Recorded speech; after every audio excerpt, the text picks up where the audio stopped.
Welcome to The Explainer. Today, we're going to peel back the layers of a seemingly ordinary American city to find something, well, something extraordinary and honestly deeply strange. So, what's the strangest town in America?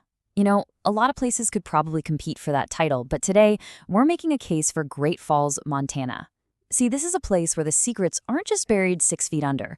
Some of them are flying right over your head. All right, let's just dive right in with the city's most famous mystery. We got to go all the way back to August 15th, 1950 for this one. Now, this was not just some fleeting glimpse in the sky. We're talking about 16 full seconds of color footage captured by a local baseball manager, of all people. And that footage kicked off decades of official investigations and debate.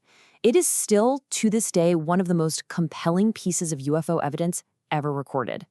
Okay, so here's where it gets really interesting. This is the heart of the whole controversy. Mariana swore that when the Air Force gave him his film back, the best shots were gone. The clearest frames, the ones he said showed spinning metallic discs, poof, missing. The Air Force, of course, has denied this from day one. And just like that, you've got a conspiracy theory that's been kicking around for more than 70 years.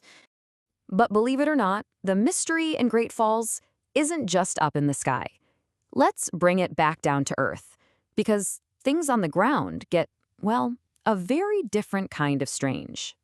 Yeah, it seems like a lot of the city's oldest buildings are, let's just say, permanently occupied by residents who never really left. You've got everything from a ghostly student who still walks the halls of her old high school to an entire spectral dozen. That's 12 ghosts haunting a local bar. The city is just packed with these paranormal legends. One of the most chilling stories, though, it comes from this historic dry goods store with a basement that's basically a maze. Now, this place used to be a stagecoach stop, and apparently it held on to a piece of mail for a very, very long time. And yeah, you heard that right. It was a forgotten parcel containing a human skeleton. Turns out a worker stumbled upon the remains of a man whose body was being shipped home, but it just got abandoned. For decades, all because it didn't have enough postage. I'm not making that up. And that story, man, it just perfectly illustrates the next layer of this place. Because, while ghosts might haunt the city's past, there's a far more tangible, more human darkness that has shaped its present. 1 in 21. Think about that number. That is your chance of becoming a victim of property crime if you live in Great Falls, Montana. So, to put that number into perspective for you, the risk there is more than double the statewide average for Montana. And get this, statistically, Great Falls is safer than only 2% of all cities in the entire United States. That's a pretty stark number. So it's this high crime rate that serves as the backdrop for one of Montana's most notorious and frankly disturbing true crime cases.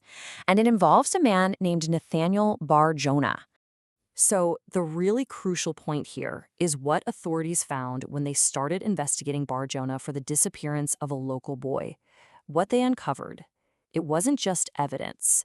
It was a complete horror story. They found these encrypted recipe books, and when they finally managed to decipher them, investigators found phrases that would turn your blood cold, stuff like, "little boy's stew." This led authorities to believe he'd committed the ultimate unthinkable horror, that he had butchered the missing child and then served the evidence to unsuspecting neighbors at barbecues. Now, he was never actually convicted of the murder, but that story has absolutely cemented itself as a dark, dark chapter in the city's history. Wow. Okay. After a story that dark, it's pretty hard to imagine what else the city could possibly hold, right? It just feels like a place of deep, disturbing shadows. So is that the whole story? Is Great Falls just a collection of UFOs, ghosts, and killers? Nope, not even close. Because it's also home to a place that GQ magazine, yes, that GQ, once called the #1 bar on Earth worth flying for. The single best bar on the entire planet. Get ready for this. Welcome to the Sip and Dip Lounge. It's this perfectly preserved piece of 1960s tiki bar cache where you can literally watch swimmers in full mermaid costumes perform in the hotel pool right behind the bar through a giant window, all while you're sipping on one of their famous giant fishbowl cocktails. It's like Polynesia on the plains. It's wild. So you've got UFOs, ghosts, killers, and mermaids. And that is the ultimate takeaway from Great Falls. It's a place of just shocking, unbelievable contrast. Extraterrestrial mysteries, ghostly legends, true crime horrors, and tiki bar mermaids all somehow exist in the same small city. It really just leaves you wondering, doesn't it? What other secrets are hiding out there on the plains?